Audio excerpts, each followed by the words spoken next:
میں محمد ریاض احمد۔ ناظرین، آپ اچھی طرح جانتے ہیں کہ ہم اپنے ہر پروگرام کا آغاز، چاہے وہ بریکنگ نیوز ہو، خاص خبریں ہوں یا پھر خبر و خیال ہو، اس کا آغاز پیارے نبی صلی اللہ علیہ وآلہ وسلم کی حدیث مبارکہ سے کرتے ہیں۔ اور آپ یہ بھی اچھی طرح جانتے ہیں کہ روزنامہ سیاست ہر روز اپنے صفحے آخر پر ایک حدیث مبارکہ شائع کرتا ہے، جس کا مقصد عوام کی رہنمائی ہوتا ہے۔ ناظرین، ہم نے ایک نیا سلسلہ شروع کیا ہے آپ کو چاند کی تاریخ سے واقف کروانے کا۔ تو آج کے چاند کی جو تاریخ ہے وہ 21 صفر المظفر 1448 ہجری ہے۔ اور جہاں تک حدیث مبارکہ کا سوال ہے، حدیث مبارکہ کچھ اس طرح ہے۔ ام المومنین حضرت عائشہ صدیقہ رضی اللہ تعالی عنہ سے روایت ہے، رسول اللہ صلی اللہ علیہ وآلہ وسلم نے فرمایا، جو شخص دن بھر اپنے ہاتھ کی محنت کے باعث شام کو تھک گیا تو وہ شام ایسی حالت میں گیا کہ اس کی مغفرت کر دی جاتی ہے۔ تو یہ محنت کا آپ دیکھیں تو انعام ہے اللہ تعالیٰ جو اپنے بندوں کو عطا کرتا ہے۔ ویسے بھی ناظرین، جہاں تک خبروں کا سوال ہے، آپ اچھی طرح جانتے ہیں کہ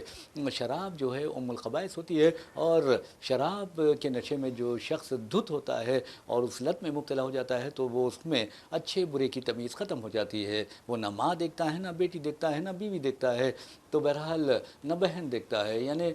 اس میں کسی قسم کی بھی یعنی اچھے برے کی تمیز باقی نہیں رہتی۔ تو ایسا ہی ایک واقعہ حیدرآباد کے عطاپور میں پیش آیا، جہاں پر ایک 25 سالہ باپ جس کا نام سلمان بتایا گیا ہے، اس نے اپنے ایک 4 سالہ بیٹے کو جس کا نام ارمان بتایا گیا ہے، اسے پلر نمبر 104 وہاں پر پٹک کر مارنے کی کوشش کی، یعنی ٹکرا کر اس کے سر کو پٹک دیا اور اسے قتل کرنے کی کوشش کی۔ اور جب وہ بچہ، معصوم بچہ 4 سالہ جس کی عمر ہے، وہ بچہ تڑپنے لگا، بلبلانے لگا اور اس کی حالت خراب ہو گئی، تو پھر ظالم باپ نے جو حالت نشاں میں تھا، بتایا جاتا ہے کہ اس نے اس بچے کو لاری کے نیچے ڈھکیلنے کی کوشش کی جو وہاں سے گزر رہی تھی۔ لوگ فوری طور پر اس شرابی باپ پر قابو پا گئے اور پھر اس بعد میں اسے پولیس کے حوالے کر دیا گیا۔ یہ اس طرح کی خبر آئی ہے، لیکن آپ کو بتا دوں کہ یہ واقعہ صبح 7:29 کو پیش آیا، اور پولیس اسٹیشن کا جو فاصلہ ہے مقام واقعے سے وہ صرف 2 کلومیٹر ہے۔ تو اب پولیس آنے میں آپ کو بتا دوں کہ 8:30 بجے پولیس وہاں پر پہنچی، یعنی آپ اندازہ کیجئے کہ 1 گھنٹے سے زائد کا عرصہ ہوا اور پولیس وہاں نہیں پہنچی۔ اور آپ کو بتا دوں کہ پولیس نے اس بارے میں کوئی وضاحت بھی نہیں کی یا رد عمل کے لیے دستیاب بھی نہیں ہوئی ہے کہ عوام جو الزام عائد کر رہے ہیں کہ پولیس نے تاخیر سے پہنچی، تو یہ بہت بری بات ہے۔ اگر پولیس تاخیر سے پہنچتی ہے تو اس کا مطلب یہ ہے کہ وہ اپنے فرائض کی انجام دہی میں بری طرح ناکام رہی ہے۔ ویسے بھی ناظرین، آپ کو بتا دوں کہ جہاں تک شراب کا سوال ہے، شراب کو ام الخبائث یعنی تمام برائیوں کی جڑ کہا گیا ہے، اور یہ واقعات جو ہو رہے ہیں، میں سمجھتا ہوں سجاد صاحب کہ آپ کی مذہب سے دوری اور سنت رسول صلی اللہ علیہ وسلم سے دوری کے نتیجے میں، قرآن سے دوری کے نتیجے میں یہ حالات پیدا ہو رہے ہیں، معاشرے میں بگاڑ پیدا ہو رہا ہے، حرام حلال کی تمیز مٹ چکی ہے۔ اور آپ کو بتا دوں کہ قرآن نے واضح طور پر کہا کہ ایک انسان کا قتل ساری انسانیت کا قتل ہوتا ہے، اور یہ درندہ صفت باپ کو میں سمجھتا ہوں کہ درندہ صفت نہیں کہنا چاہیے، لیکن شراب نے اسے درندہ صفت بنا دیا۔ اور اس نے یہ کہتے ہوئے، اس کے بارے میں بتایا جا رہا ہے سلمان کے بارے میں، کہ اس کے اپنی بیوی سے اختلافات تھے، ہر روز جھگڑا کیا کرتے تھے دونوں آپس میں، اور اس کے بعد یہ سلمان جو ہے وہ تصفیے کے لیے اپنے یعنی سسرالی گھر پہنچا، اور وہاں سے بھی یہ کہہ کر بچے کو لے لیا کہ مجھے اس بچے کو یعنی ارمان کو اپنے ایک رشتہ دار کے پاس لے جانا ہے، آرام گھر، اور وہاں سے اسے لے گیا اور اس طرح کی حرکت کی۔ اب یہ کہا جا رہا ہے کہ بچہ موت و زیست کی کشمکش میں مبتلا ہے، اس کی حالت بہت ہی تشویشناک ہے۔ تو بہرحال سجاد صاحب، آپ کیا سمجھتے ہیں، یہ دین سے دوری کا نتیجہ نہیں ہے؟ بالکل، دیکھیے، اگر آپ دین کے قریب ہوں گے، آپ دین کو جانتے ہوں گے، آپ جو ہے قرآن کی تعلیمات پہ عمل پیرا ہوں گے، یا کم از کم قرآن کی تعلیمات کو جاننے کی کوشش کریں گے، تو پھر آپ اس طرح کی قبیح حرکتوں سے خود بخود دور ہوتے جائیں گے۔ دیکھیے، بار بار کہا گیا ہے کہ نماز جو ہے وہ برائیوں سے روکتی ہے انسان کو، لیکن افسوس کا مقام ہے کہ آج جو ہے ایک بڑی تعداد مسلمانوں کی نماز سے جو ہے دوری بنائے ہوئے ہے۔ مسجدیں جمعہ کے دن تو پوری جو ہے بھر جاتی ہیں، لیکن عام دنوں میں کیا حال ہے مسجدوں کا؟ تو اس بات سے بالکل بھی انکار نہیں کیا جا سکتا۔ دیکھیے، اسلامی کیا کوئی بھی مذہب کسی کو بھی کسی بری چیز کی تعلیم نہیں دیتا، اور اسلام نے تو صاف طور پہ جو ہے شراب کو، نشے کو، باعث قرار دیا ہے۔ دیکھیے آج مسلسل خبریں آ رہی ہیں حیدرآباد میں منشیات کے حوالے سے، جی ہاں جناب، گانجے کے حوالے سے، شراب کے حوالے سے، سیندی کے حوالے سے، کہ شراب، یہ سیندی، یہ گانجا، یہ جو ساری جو ہے ام القبائث ہیں، یہ سارے قبائل جو ہے انسان کو تباہ و تاراج کر رہے ہیں۔ انسان ہوش کھونے لگا ہے، انسان کو ہوش ہی نہیں ہے کہ وہ کیا اچھا کر رہا ہے، کیا برا کر رہا ہے۔ اب آپ دیکھیے کہ ایک باپ اپنے 4 سال کے بیٹے کو جو ہے ایک پلر سے جو ہے میٹرو ٹرین کے پلر سے جو ہے اس کو پٹکنے کی کوشش کرتا ہے، اس کو جو ہے پلر سے مار کے، مطلب ایک سر کو دے مارتا ہے۔ بالکل پلر سے جو ہے اس کو ٹکرا کے جو ہے اس کو مارنے کی کوشش کرتا ہے۔ تو اس سے بڑی درندگی اور کیا ہو سکتی ہے؟ یہ سب سے بڑا افسوس ہوتا ہے، سوال ہے۔ افسوس۔ آپ دیکھیے گزشتہ کئی دنوں سے یہ خبریں آ رہی ہیں، خاص طور پہ پرانے شہر کے حوالے سے، کہ یہاں پہ قتل کے واقعات میں اضافہ ہوا ہے۔ کل بھی دن دہاڑے ایک نوجوان کو کلاڑی سے مار کے، ہتھوڑی سے مار کے قتل کر دیا گیا۔ وہ ہتھوڑی جو ناریل توڑنے کے کام آتی جی ہے، جی جی، اس ہتھوڑی سے، مطلب ہے کہ اس ہتھیار سے جو ہے دن دہاڑے سڑک پہ اس کو قتل کیا گیا۔ بعد میں پولیس کا یہ کہنا تھا کہ جس نے اتنی بے دردی سے مارا وہ جو ہے نشے میں، مطلب ہے کہ نشے کے زیر اثر تھا۔ تو یہ ظاہر سی بات ہے، اس سے پہلے بھی آپ کو یاد ہوگا کہ ایک 17 سالہ بچے کو کچھ جو ہے راؤڈی شیٹرز نے کالا پتھر میں۔ بالکل کالا پتھر میں اس کو چاقو سے حملہ کر کے اس کو قتل کر دیا تھا، محض اس لیے کہ وہ ایک درگاہ کی سیڑھیوں کے کنارے جو ہے شراب پینے کے لیے پہنچے تھے، اور اس نے درگاہ کی سیڑھیوں پہ جو ہے اس طرح سے جو ہے شراب پینے پہ اعتراض کیا تھا۔ تو بہرحال جو ہے سیدھی سی بات ہے کہ چاہے شراب ہو، چاہے گانجا ہو، چاہے منشیات ہو،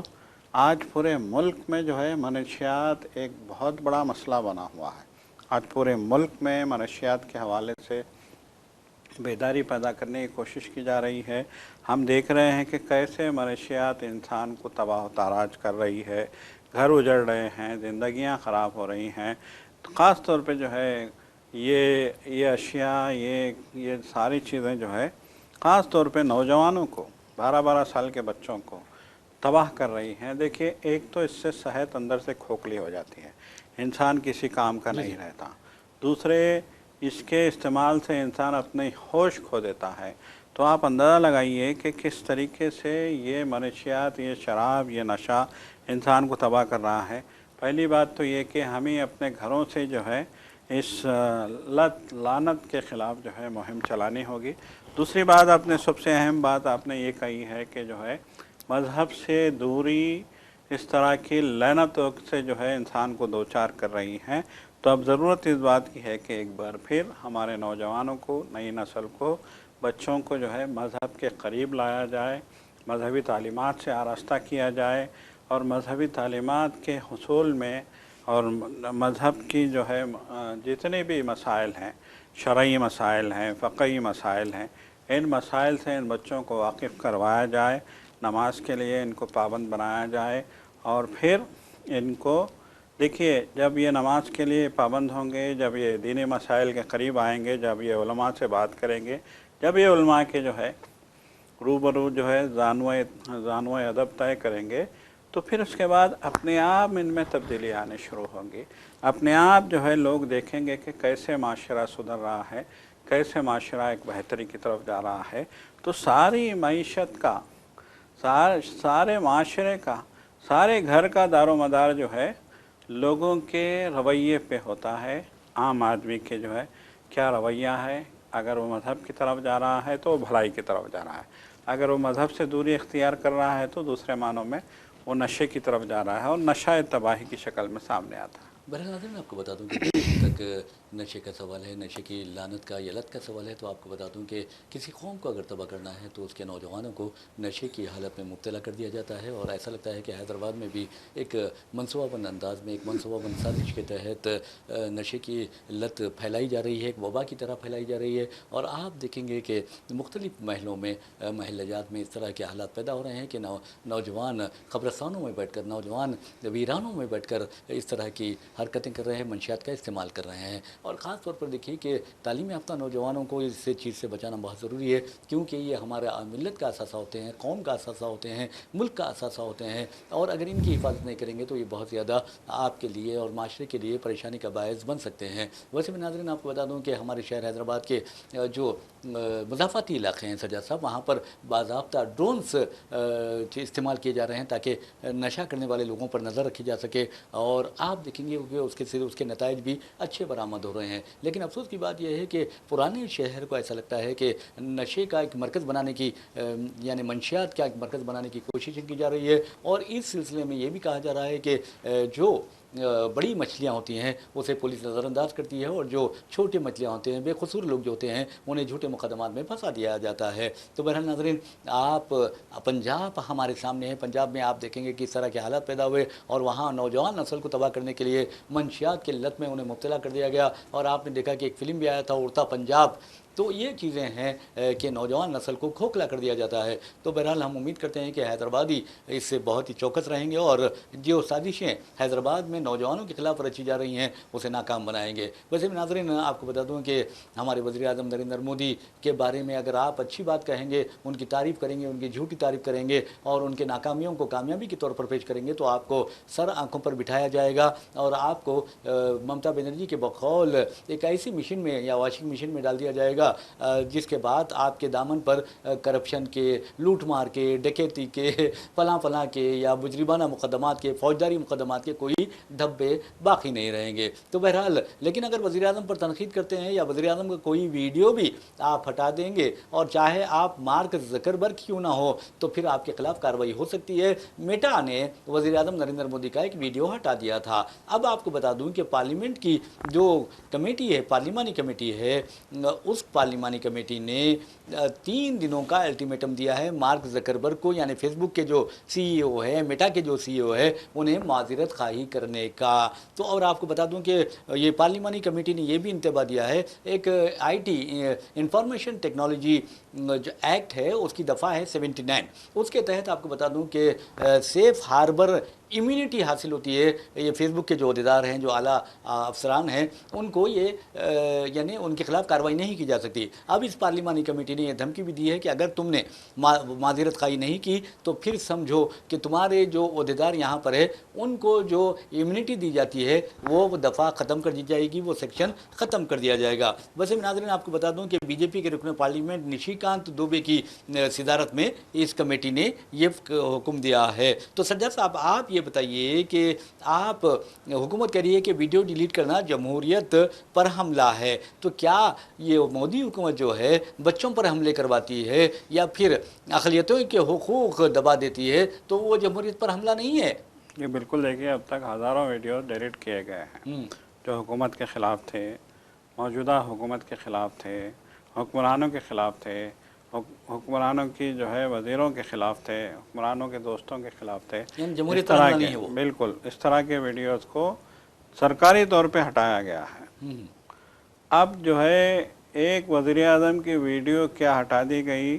ان کو جو ہے پورا جمہوریت پہ حملہ جو ہے نظر آ رہا ہے، ان کو جو ہے اظہار خیال کی آزادی پہ حملہ نظر آ رہا ہے، نہ جانے کیا کیا جو ہے ان کو نظر آ رہا ہے۔ تو یقیناً ظاہر سی بات ہے، آپ نے یہی کہا کہ مودی ہے تو سب کچھ ہے کا جو ان کا نعرہ ہے، یہ ابھی بھی اسی نعرے کی جو ہے نشے میں ڈوبے ہوئے ہیں، ایسا معلوم ہوتا ہے۔ یہی تو وجہ ہے کہ جو ہے ایک ویڈیو کیا ہٹا دی گئی فیس بک کی جانب سے، مارک زکربرگ جو سی ای او ہیں ان کو جو ہے باضابطہ، میٹا کے جو سی ای او ہیں ان کو باضابطہ نوٹس جاری کر دیا گیا، الٹیمیٹم دے دیا گیا، دھمکیاں دے دی گئیں، اور یہ کہہ دیا گیا کہ جو ہے اگر یہ نہیں ہوا تو پھر جو ہے اگر یہ ویڈیو آپ نے بحال نہیں کیا اور معافی نہیں مانگی تو پھر آپ کے خلاف کڑی کارروائی ہوگی وغیرہ وغیرہ۔ بہرحال دیکھیے، سب سے اہم بات یہ ہے کہ ہندوستان میں 140 کروڑ عوام ہیں، اس میں سے کم جو ہے 50 کروڑ تو استعمال کرتے ہی ہوں گے، تو ان کے لیے بھی جو ہے یہ تجارت کا، کاروبار کا معاملہ ہے، ان کے اپنے کاروبار کا معاملہ ہے۔ تو ظاہر سی بات ہے کہ جب کاروبار کا معاملہ آتا ہے تو پھر وہ بھی جو ہے جھکیں گے، معافی مانگ لیں گے، اور ان کو بھی معلوم ہے بہت اچھی طریقے سے، پارلیمانی کمیٹی کو بھی معلوم ہے کہ وہ جو ہے معافی مانگیں گے، وہ معذرت کریں گے، اور یہ ان کے لیے ایک بڑی کامیابی ہوگی۔ اور ویسے بھی آپ دیکھیں گے کہ ہندوستان کوئی معمولی ملک نہیں ہے، وزیر جی اعظم معمولی ہو سکتے ہیں، وزیر داخلہ معمولی ہو سکتے ہیں، بی جے پی جی معمولی ہو سکتی ہے، لیکن جی ملک کبھی معمولی نہیں ہو سکتا۔ جی یہ ایک بالکل عظیم ملک ہے، ایک عظیم ہندوستان ہے، اور آپ کو یہ بتا دوں کہ ایک عظیم ہندوستان کی خاص بات یہ ہے کہ دنیا کا سب سے بڑا کنزیومر مارکیٹ ہے۔ جی یہاں پر بالکل کوئی بھی میں سمجھتا ہوں کہ بزنس کرنے کے لیے آتا ہے تو اسے معذرت خواہی بھی کرنی چاہیے، لیکن ایک بات ضرور ہے کہ آپ غیر ضروری طور پر معافی چاہنے کی بات کرتے ہیں تو ناظرین آپ کو بتا دوں کہ پارلیمانی کمیٹی نے نہ صرف فیس بک سے کہا ہے، مارک زکربرگ سے کہا ہے کہ آپ کو اندرون تین یوم معافی مانگنی ہوگی، معذرت خواہی کرنی ہوگی۔ اب ایسا لگتا ہے کہ ہندوستان میں معذرت خواہی کا ایک موسم چل رہا ہے۔ وزیر اعظم کہتے ہیں کہ میں نے بچوں کو معاف کیا، حالانکہ بچوں نے قصور نہیں کیا تھا، حکومت کا قصور تھا، قصور تو جو کرتا ہے اسے معافی مانگنا چاہیے تھا، لیکن وزیر اعظم کہتے ہیں کہ میں نے بچوں کو معاف کر دیا۔ اب وزیر اعظم کی پارٹی کہتی ہے کہ بھائی مارک زکربرگ آپ معافی چاہیے، آپ نے ہمارے وزیر اعظم کا جو ویڈیو ہے وہ ہٹا دیا، یہ بہت بڑی گستاخی کی۔ تو اب اندازہ کیجئے کہ ہمارے وزیر اعظم یہ بھی کہتے ہیں پارلیمانی کمیٹی کے ذریعے کہ آپ کے ساتھ جو سیف ہاربر کلاس ہے وہ کلاس ہٹا دی جائے گی۔ تو آپ اندازہ کیجئے کہ جو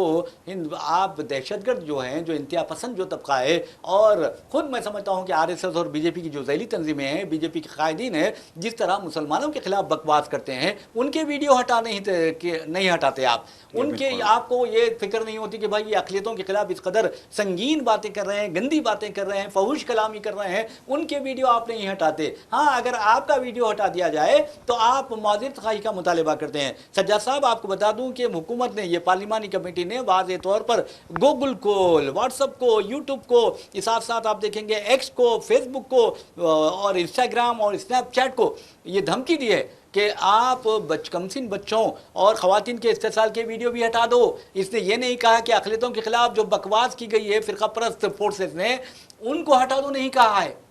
یہ بالکل بالکل یقیناً دیکھیں یہ تو بہت بہت جو ہے بہت جانبداری کا معاملہ ہو رہا ہے۔ دیکھیے یہ تو سب کچھ دیکھ رہے ہیں، سب کچھ جان رہے ہیں۔ آپ دیکھیے گودی میڈیا کیا کرتا ہے، ساری دنیا جانتی ہے، بچہ بچہ جانتا ہے کہ گودی میڈیا کیا کرتا ہے۔ وہ جو ہے کس طریقے سے وزیر اعظم کو اور حکومت کو جو ہے آسمان پہ بٹھاتے ہیں، اور کس طریقے سے اپوزیشن کو اور دوسرے جو ہے معاملات میں دوسرے قائدین کو کس طریقے سے گرانے کی کوشش کرتے ہیں۔ اور جو دیکھیے میڈیا کو جو ہے چوتھا ستون کہا گیا ہے جمہوریت کے۔ اس جی کی ہاں، جی وجہ ہاں۔ کیا ہے؟ اس کی وجہ یہی ہے کہ حکومت اور اپوزیشن دونوں پارلیمنٹ میں ایک دوسرے کے مقابل رہیں گے۔ مطلب یہ کہ حکومت اگر غلط راستے پہ جا رہی ہے، آئین کے خلاف کام کر رہی ہے، یا منمانی کرنے کی کوشش کر رہی ہے، یا مطلق العنانی کرنے کی کوشش کر رہی ہے، تو اپوزیشن ان کو ٹوکتا ہے، روکتا ہے، اور اس کو غلط کرنے سے منع کرتا ہے، اور اس کی جو ہے وہاں سے اس کو غلطیوں سے روکنا یہ اپوزیشن کی ذمہ داری ہے۔ یہ دو معاملے ہو گئے، ایک مین حکمران جماعت ہو گئی، ایک اپوزیشن۔ تو اب باہر میں میڈیا کی ذمہ داری ہے کہ وہ اپوزیشن پہ بھی نظر رکھے، حکومت پہ بھی نظر رکھے۔ حکومت غلطی کرتی ہے تو اس کا بھی جو ہے چہرہ بے نقاب کرنا میڈیا کی ذمہ داری ہے، اپوزیشن بھی غلطی کرتی ہے تو اس کا چہرہ بھی بے نقاب کرنا میڈیا کی ذمہ داری ہے۔ میڈیا کی ذمہ داری اپوزیشن کے کردار کو بھی دیکھنا ہے، حکومت کے کردار کو بھی دیکھنا ہے، اپوزیشن کو اپنا کام کر رہی ہے کہ نہ کر رہی ہے اس پہ نظر رکھنا میڈیا کی ذمہ داری ہے، اور حکومت اپنا کام ایمانداری سے کر رہی ہے نہیں کر رہی ہے اس پہ نظر رکھنا بھی میڈیا کی ذمہ داری ہے۔ لیکن افسوس کہ 2014 کے بعد میڈیا پوری طریقے سے جو ہے زیرو ہو کے رہ گیا ہے یہاں پہ۔ دیکھیے آج جو ہے سوشل میڈیا نہیں ہوتا ریاض صاحب، یہ جو جنتر منتر پہ دھرنا ہوا ہے، وہ جو بچے آئے تھے سڑک پہ، اگر سوشل میڈیا نہیں ہوتا تو یقین جانیے ایک بھی کلپ آپ کو نہیں ملتی۔ بالکل بالکل۔ یہ مودی میڈیا سے ایک بھی کلپ آپ تک نہیں پہنچتی، آپ کو اندازہ ہی نہیں ہوتا کہ جنتر منتر پہ کیا ہوا، جی ہاں، جی ہاں۔ کیسے احتجاج کامیاب رہا۔ چونکہ آج ہر بچے کے ہاتھ میں موبائل ہے، ہر بچہ جو ہے موبائل چلانا ہی نہیں بلکہ سوشل میڈیا کے ذریعے ریلیں جاری کرنا بھی جانتا ہے۔